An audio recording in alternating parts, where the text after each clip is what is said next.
I know this is really late. It's a Sunday morning. It was kind of a crazy weekend with college football, and the campus was kind of crazy. It got really busy, and I wasn't able to get the video up on Thursday before the Tennessee-Pittsburgh game, which was a really good game, by the way, beforehand.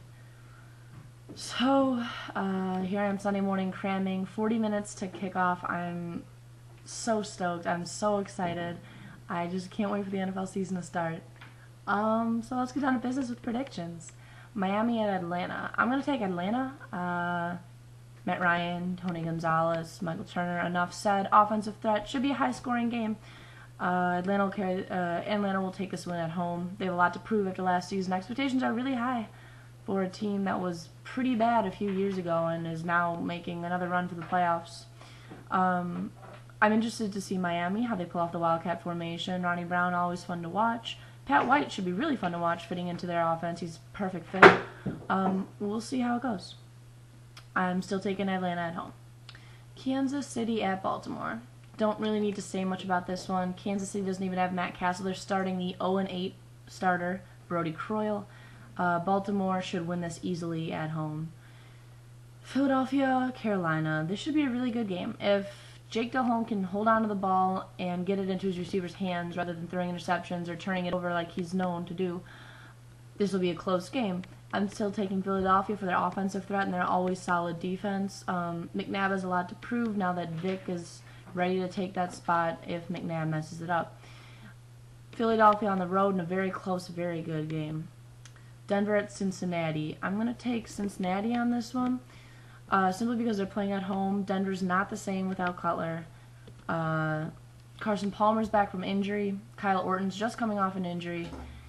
And Denver does have Marshall, which is a bonus, but I'm still taking Cincinnati in a fairly ugly game at home. Minnesota-Cleveland, this shouldn't be that close either. Brett Favre has a lot to prove. He'll come out like it did last. He wants to prove all those naysayers that he can still do this, and coming out of retirement was the right decision. Bernard Varian's off the injury list. Minnesota should win pretty handily against a shaky Cleveland team that just announced their starting quarterback. Favre has a lot to prove. He's also playing Eric Mangini. Minnesota will take this game between Favre and Adrian Peterson. Jets at Houston. I'm going to go with Houston. This is a franchise who has been rebuilding, not rebuilding, but rather building. They're very young. They've been improving dramatically over the past couple years. I think they're going to keep that trend going. The Jets have Sanchez, who is a good quarterback, but I don't think he can lead this team past a improving Houston team. Good defense, and they've got Shaw, Andre Johnson. I'm giving this one to Houston. The only problem the Jets are going to pose is if Houston cannot stop the ground game. Jets have a good running back tandem, but I'm going to go with Houston at home. Jacksonville at Indianapolis. I'm really excited about this game. This is a great divisional clash, great showdown, good rivalry. Jacksonville is going to be a problem for Indianapolis this season. David Garrett's behind a real offensive line this year. Maurice Jones-Drew, now that Fred Taylor's gone, is taking a bulk of the carries. Some people don't think he can handle it. I think he'll do a fantastic job. The receiving corps from last year was terrible in Jacksonville. It's improved this year. It's still not very good. They brought in Holt. They have a couple good guys. I don't think it's enough to take over Indianapolis. Indianapolis is under a new head coach, which people think is a problem, but this head coach studied under Tony Dungy for years. I think he'll do fine. Peyton Manning has a lot to... Well, there's a lot to say for Peyton Manning leading your team. He's upset about the early end of their postseason last year. I think he'll be fine, or I think he'll lead this team to victory. They let go of Marvin Harrison. However, they improved their receiving core with younger guys, very solid players. They have more options at wide receiver this year than they did last year. I'm going to go with Indianapolis in a fairly high-scoring game at home in Indianapolis. They'll take it close, but they'll win. Detroit at New Orleans. This shouldn't really be... This won't be close. Detroit gave up the most points in the league last year. New Orleans scored the most points in the league last year. Drew Brees, Reggie Bush, great receiving core in New Orleans, acquisition of Jeremy Shockey against Matt Stafford and Calvin Johnson. That's basically what the Lions have to offer at this point. The Lions will be better than last year, but they will not beat New Orleans, especially not in New Orleans. New Orleans will take this handily. Dallas at Tampa Bay. I'm going to have to go with Tampa Bay at home. Both teams came off a very disappointing season last year. They should have gone further than they did. I don't like Byron Leftwich is the only thing. If this is a really hard game to call. Dallas is no longer Williams is willing to step up into a bigger position, but is he ready? Is he able to? We'll see today. T.O.'s not there to draw double coverage and leave other receivers wide open. Tony Romo is coming off another season where he botched the ending. This should be really close call. I'm going to give Tampa Bay by a field goal. San Francisco at Arizona. I like what the 49ers are doing in San Francisco. I like their draft pick, even though Michael Crabtree is not signing with them, and it doesn't look like they're coming to a resolution anytime soon. They need him.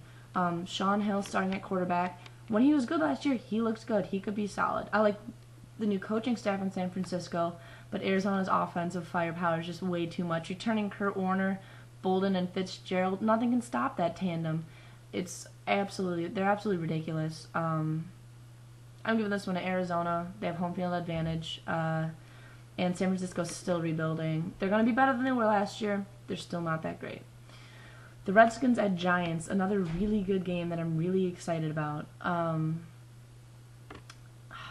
This is hard to call.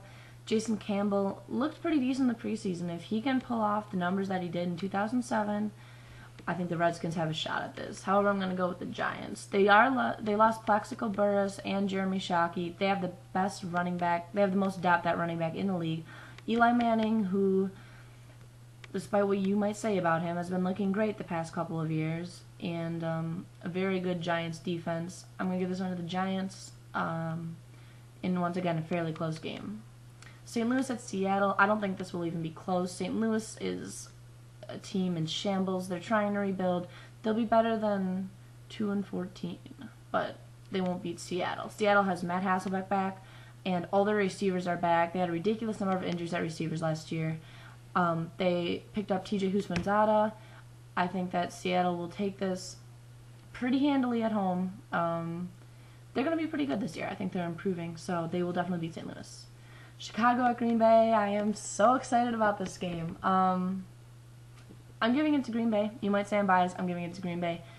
Opening at home, Aaron Rodgers has to prove he was not a flash in the pan, and that he can lead his team to wins this year, not just put up good stats. Ryan Grant's back at full health. Looks like Jermichael Finley will be having a bigger role in the offense this year. I don't think that the Bears can come into Lambeau Field with a fired-up Packers team who is ready to win the NFC North this year, who's poised to win it, and win. Green Bay should take this. I'm going 35-21. 2-touchdown differential. You might think that's ridiculous. I think it'll be a great game. I'm so excited for it. I cannot wait. I think Jay Cutler will look good. I do think the 3-4 offense will help stop the pass. The only problem is stopping Matt Forte. He should rack up the yards, but I think Green Bay will manage.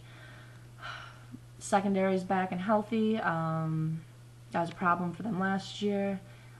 And the Bears lost Berrien. They do have Devin Hester. Tully starts showing himself as a better receiver. I'm going to take the Packers at home in this one. Monday night games. Buffalo, New England. This shouldn't really be close. Tom Brady's back. That's all you really have to say. He might not be at 100% health. He doesn't need to be to beat the Buffalo Bills, let's be honest. The Bills are a decent team. T.O.'s not going to do much for them. They just fired their offensive coordinator like a week ago, which is probably not a smart move. If you were going to make that decision, that's a decision that should have been made way beforehand. Trent Edwards looks shaky in the preseason. You might say it's preseason, but he did not look that great. T.O. is not going to be enough to turn this team around. New England has too many offensive threats, and just Tom Brady's back. That's all we need to say. It'll be a blowout in New England.